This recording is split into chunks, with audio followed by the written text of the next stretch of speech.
उस अजीम शख्सियत को मैं मदऊ कर रहा हूँ जो खानवादा आला हज़रत रहमतुल्लाह अलैह से मुतल्लिक़ है और जिसकी खूबी ये है कि वो घंटों किसी मौजू के ऊपर गुफ्तगू कर सकती है।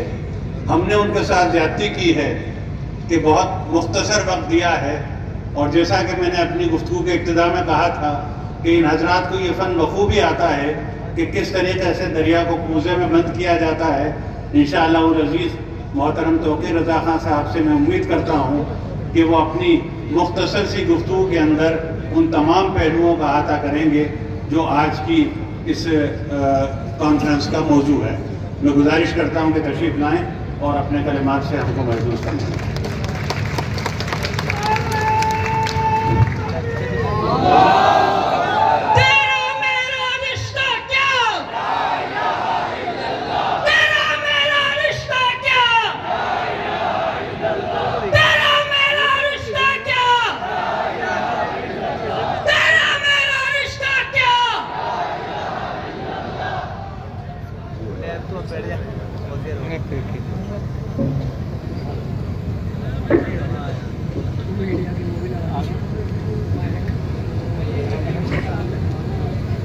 जनाब सद्र ज़वील एहतराम उलमाए मिल्लत इस्लामिया और हाज़रीन जलसा, अस्सलामु अलैकुम व रहमतुल्लाहि व बरकातुहू। नहमदुहु व नसल्ली अला रसूलिहिल करीम, अम्मा बाद, अऊज़ु बिल्लाहि मिनश शैतानिर रजीम, बिस्मिल्लाहिर रहमानिर रहीम।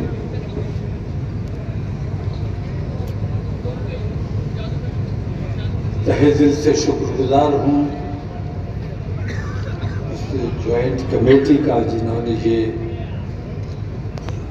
शानदार और वक्त की ज़रूरत के मुताबिक काम किया है। मुबारकबाद पेश करता हूँ क्योंकि जज्बे में अल्लाह तआला और बरकतें अता फरमाए, मुझे और हौसला और ताकत अता फरमाए।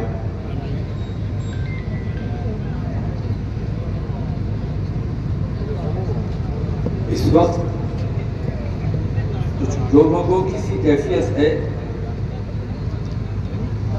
एक तो ये कि मेरे ऊपर एहसान किया गया कि वक्त की पाबंदी रख दी, और वक्त की पाबंदी ज़रूरी भी है क्योंकि मुअज़्ज़ज़ मेहमान यहाँ तशरीफ़ फरमा है और सबको अपने अपने मिजाज के मुताबिक गुफ्तगू करनी है।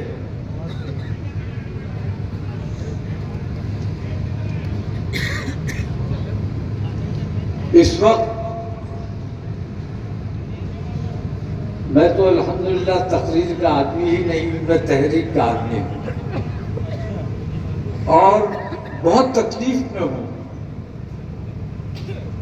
तकलीफ इस बात की है कि हमें जलसे औकाफ के हवाले से जो कर रहे हैं या दीगर मामलात के लिए जो किए जा रहे हैं, इन तमाम से बढ़कर सबसे बड़ी जो जरूरत है हमारी वो इस बात की है कि जिन पर हमारे माँ बाप कुर्बान, हमारा मालो असबाब कुर्बान, हमारा सब कुछ कुर्बान, उनकी शान में गुस्ताखी की जाती है और उनके मुजरिम आजाद घूम रहे हैं, उन पर कोई कार्रवाई नहीं की जा रही है और मुसलमान औकाफ की और दीगर मामलात की बात कर रहा है। जब तक तहफ़्फ़ुज़ नामूस रिसालत की बात नहीं होगी तब तक आपके मामलात किसी भी कीमत पर हल नहीं होंगे, आप कितना ही जोर लगाते रहिए। औकाफ किस लिए है?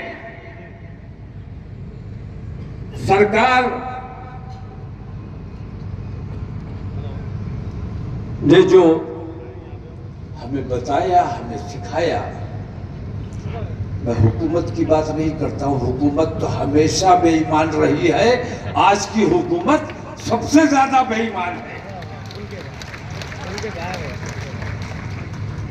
हमारे मामलात पर नजर रखती है, अपने मंदिर में जाकर नहीं देखती, जहां गाय की चर्बी मिलाकर मंदिर के प्रसाद में, लड्डुओं में गाय की चर्बी लगाई जा रही है। अंधे और बहरे हो जाते हो अपने मामलात में, लेकिन हमारी बारीक से बारीक बात पर नजर रखी जाती है। मैं कहना यह चाहता हूं कि जितने इजलास हो रहे हैं बहुत अच्छा हो रहा है, मैं बहुत खुश हूं, लेकिन मैंने बार बार कहा है कि इत्तेहाद के साथ काम करो। आपने अजमेर शरीफ में कर लिया, मैंने बरेली शरीफ में कर लिया, आपने जयपुर में कर लिया, इससे काम नहीं चलेगा।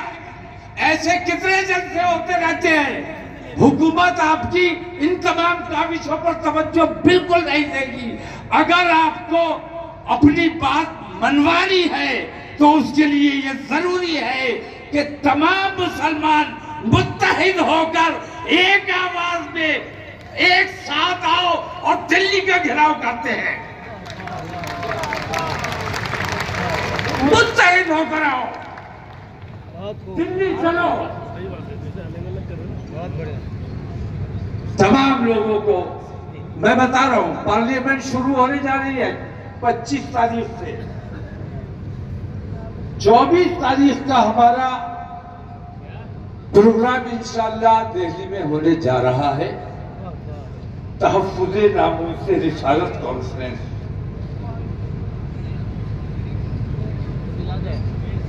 अगर आप तमाम लोग जिम्मेदारी के साथ इस तरफ तवज्जो देंगे कि हमें अपनी ताकत दिखानी है और मनवानी है, तो खौफ को तर्क करो, घर से बाहर निकल के आओ।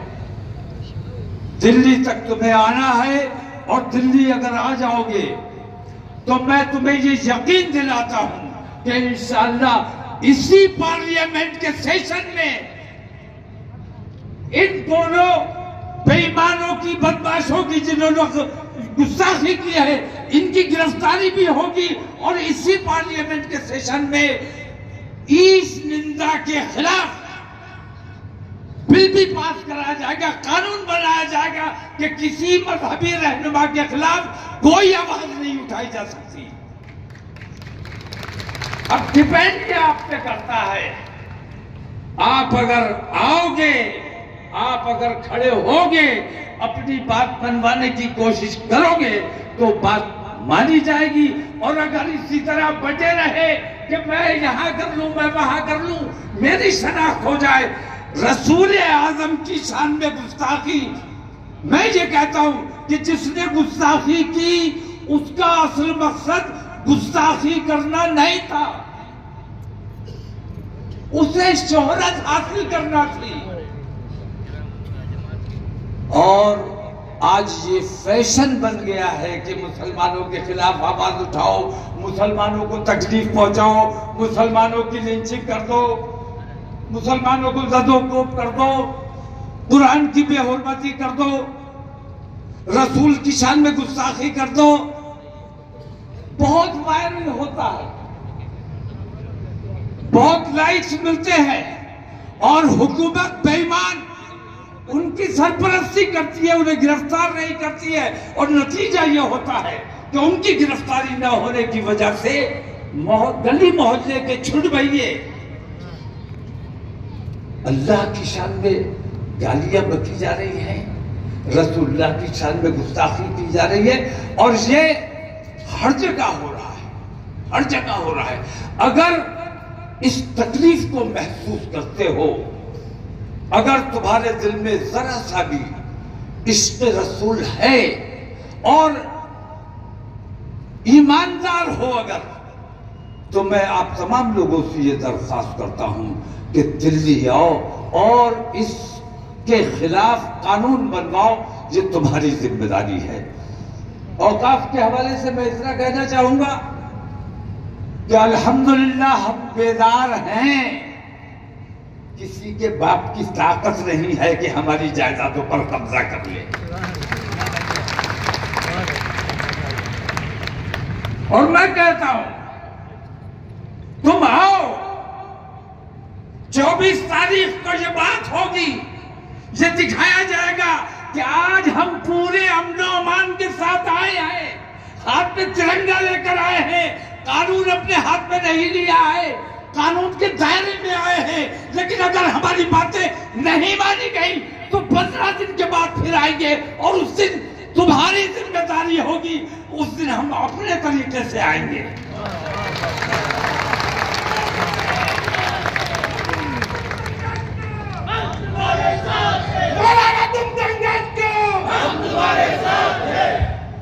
तो जरूरत इस बात की है कि ये छोटे छोटे जो इजलास हो रहे हैं, मुकामी तौर पर जो इजलास हो रहे हैं, ये भी बेदारी के लिए बेहद जरूरी है। लेकिन एक इज्तिमाई जलसा जहां आप जयपुर से चलो तो दिल्ली तक जाम होना चाहिए, इस अंदाज में अगर निकलोगे तो तुम्हारी सुनी जाएगी। ये ऐसी तादाद में निकलो और तुम दिखाओ कि हमारी तादाद को छुपाते हो। जिस दिन हम सड़कों पर आएंगे तो तुम्हारी रूह कांप जाएगी और तुम हमारी बात सुनने पर मजबूर हो जाओगे। हम इस जज्बे के लोग हैं, अल्हम्दुलिल्लाह मुजाहिद हैं। मुजाहिद को बहुत खराब लफ्ज इन लोगों ने, हर शख्स मुजाहिद है, हर शख्स मुजाहिद है। अल्हम्दुलिल्लाह हम स्ट्रगलर हैं, अपने मजहब के लिए, अपने मुल्क के लिए, अपने मुल्क के लिए जद्दोजहद करते हैं। हमारे नौजवान बुज़दिल नहीं है। ये बात मैंने बार बार कही है कि हमारे उलमा ने, हमारे दानिशवरों ने, हमारे कायदीन ने अपने नौजवानों को कंट्रोल करके रखा है। जिस दिन ये नौजवान, औकाफ की भी बात होगी। और एक बात का और एहसास करा दूं आपको, आप खास तौर से तवज्जो दें। मेरी बहुत सी बातों पे लोगों ने तवज्जो नहीं दी। बहुत सी बातें ऐसी हुई जो मैंने कबल वक्त की, लोगों की समझ में नहीं आया। मैंने कहा मोबाइल 2016 से मैं चीख रहा हूं कि मोबाइल अपनी कमसिन बच्चियों को मत दो। ये ऐसा शैतान है जो कान से घुसता है तो दिल में जगह बनाता है।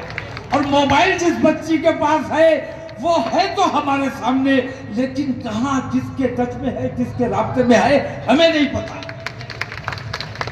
उस वक्त इंटरनेट भी इतना आम नहीं हुआ था, तब से मैं चिल्ला रहा हूं, मेरी बात पर तवज्जो नहीं दी गई और नतीजा ये हुआ कि आज जितने इर्तिदाद के वाकयात हो रहे हैं उन तमाम की जड़ में मोबाइल है।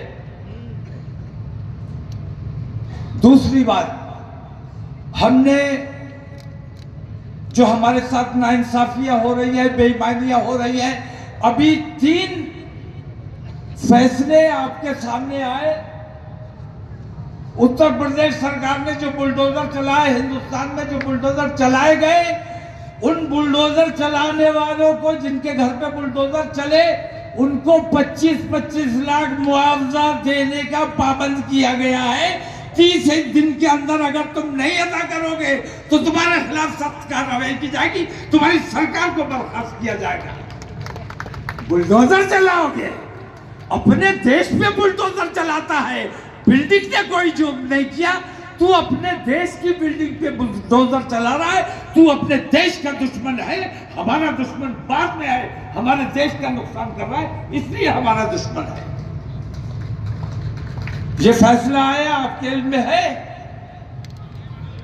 फैसला आया, मजारिस के हवाले से फैसला आया, बहुत मुनासिब फैसला आया, इंसाफ हुआ।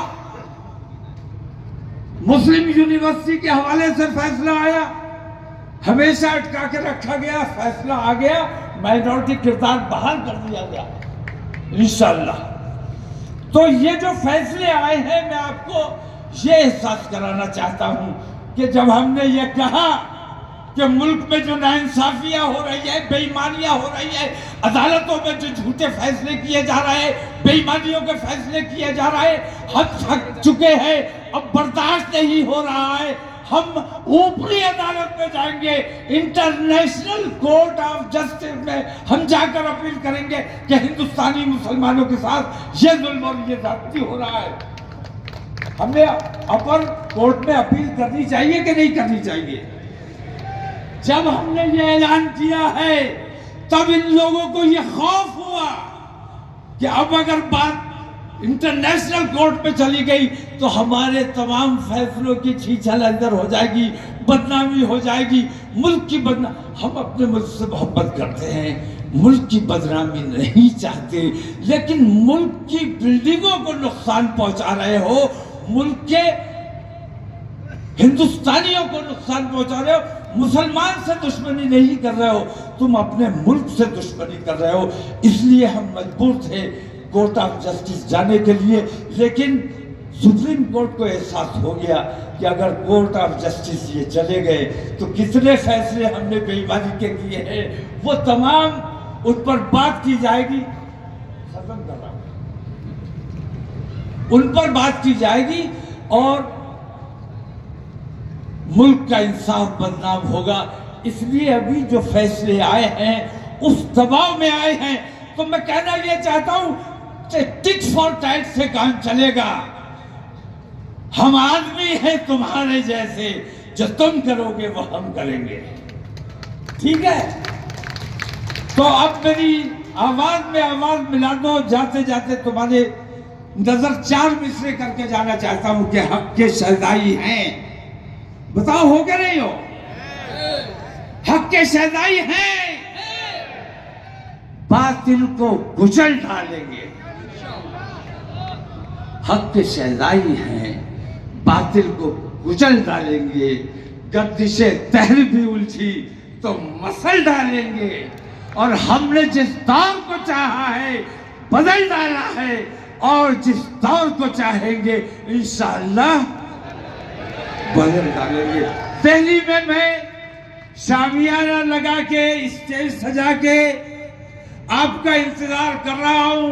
अगर आप आओगे मैं मजबूती से बात कर सकूंगा। अगर आप आने में कोताही कर गए, लापरवाही कर गए, तो मैं अज़मत रसूल और सीरत रसूल पर बात करके खामोशी से अपने घर चला जाऊंगा।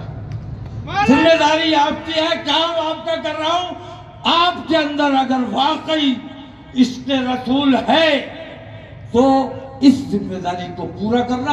और जो मैं मैसेज आप तक लेकर आया हूं, इस मैसेज को अपने तक मत रखना।